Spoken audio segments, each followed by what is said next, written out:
आप भी ये मजेदार सी कैंडी घर में बनाकर सबको हैरान कर दें। किचन में रखी हुई सिर्फ 2 चीजों से ये मजेदार सी कैंडी जो स्टिक में लगी हुई होती है तैयार हो जाएगी। अगर मैं आपसे कहूँ कि आप इस कैंडी के बारे में जानते हैं तो आप कहेंगे हाँ भाई जानते हैं, ये हमने बचपन में बहुत खाई है, पर अब तो मिलती ही नहीं, तो क्यों ना ये कैंडी हम घर में ही बनाएं। आपस की बात है, मैंने भी ये नेट से ही देखी है जो बहुत ज्यादा नेट पे वायरल हुई थी। मैंने कहा भाई इतनी ज्यादा वायरल है ये तो इसमें कुछ खास बात ही होगी, तो मैं भी क्यों ना ये घर में ही बना लूं।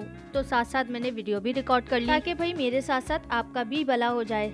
अच्छाई की बात फैलाना सदका जारिया है। वीडियो को लाइक कर दो, चैनल को सब्सक्राइब कर दो, तो मैं बोलूंगी नहीं क्योंकि तुम लोगों ने करना तो है नहीं अभी। अगर भाई वीडियो को लाइक और चैनल को सब्सक्राइब कर दोगे तो तुसी ग्रेट हो, अगर नहीं भी करोगे तो वैसे भी तुसी ग्रेट हो। चलो भाई बातें बहुत हो गई, अब हम अपनी वीडियो स्टार्ट करते हैं। टाइम बहुत जाया हो गया। सबसे पहले हमें इस कैंडी में जिस चीज की जरूरत पड़ेगी वो होगी चीनी। चीनी तो भाई सबके घर में ही मौजूद होती है, आपके घर में भी होगी ना भाई, चाय तो बनाते हो ना, तो बस वही चीनी चाहिए हमें। इस चीनी का हमने एक एक चम्मच जो है भर भर कर ले लेना है। 2 कटोरियां हमने अलग अलग से ली, उसमें एक चमचा एक कटोरी में और 1 चमचा एक कटोरी में। अब ये जो ग्रीन कलर डाला है ये है फूड कलर। फूड कलर जो है आपको ग्रोसरी स्टोर से मिल जाएगा। ये मैंने ग्रीन कलर डाला है। इस कैंडी में ग्रीन कलर या फिर येलो कलर होता है, पर मैंने ग्रीन कलर यूज किया है। और दूसरा जो 1 पिंच डाला है वो मैंने पिंक कलर डाला है। पिंक से थोड़ा सा डार्क मैरून कह लें, ये वो कलर है, फूड कलर है ये। 1 पिंच यानी 1 चुटकी हमने दोनों जो बराबर इक्वल क्वांटिटी चीनी ली थी उसमें डाल दी है। उसके बाद एक स्टील की हमने कटोरी लेनी है। एक साइड पे हमने ग्रीन और एक साइड पे हमने पिंक कलर डालना है, इस तरह से जिस तरह से आपको वीडियो में नजर आ रहा है। स्टील की कटोरी क्यों ली है, प्लास्टिक की क्यों नहीं ली, वो मैं आपको आगे चल के बताऊंगी, ये आपको आगे समझ आएगा। उसके बाद हमने एक पतीला लेना है छोटा, जिसमें ये कटोरी अच्छे से एडजस्ट हो जाए। उसके बाद इस कटोरी को हमने बिल्कुल सेंटर में, पतीली के जो है सेंटर में रख देनी है, बिल्कुल बीच में। बाद जो है हमने इस तरह की एक स्टिक लेनी है और उसे भी बिल्कुल कटोरी के सेंटर में रख देना है।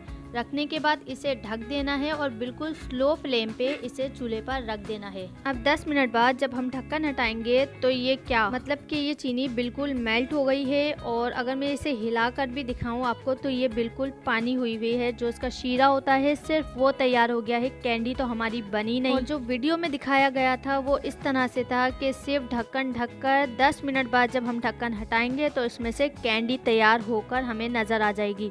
मतलब कि कुछ भी आप लोग अपलोड कर देते हैं, लोगों का वक्त जाया करते हैं, लोगों का टाइम बर्बाद कर देते हैं। अगर आपने ये वाली वीडियो इससे पहले देखी है या देखोगे आइंदा तो इस पे बिल्कुल भी भरोसा मत करना, क्योंकि इस तरह से कुछ भी नहीं होता।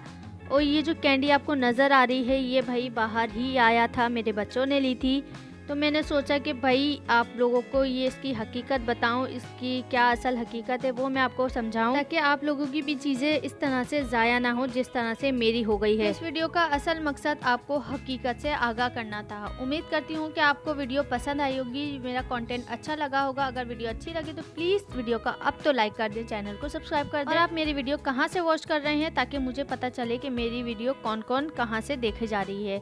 ठीक हो गया तो इजाज़त दीजिए, दुआ में ढेरों याद रखिए। अल्लाह हाफिज़, टेक केयर, बाय बाय।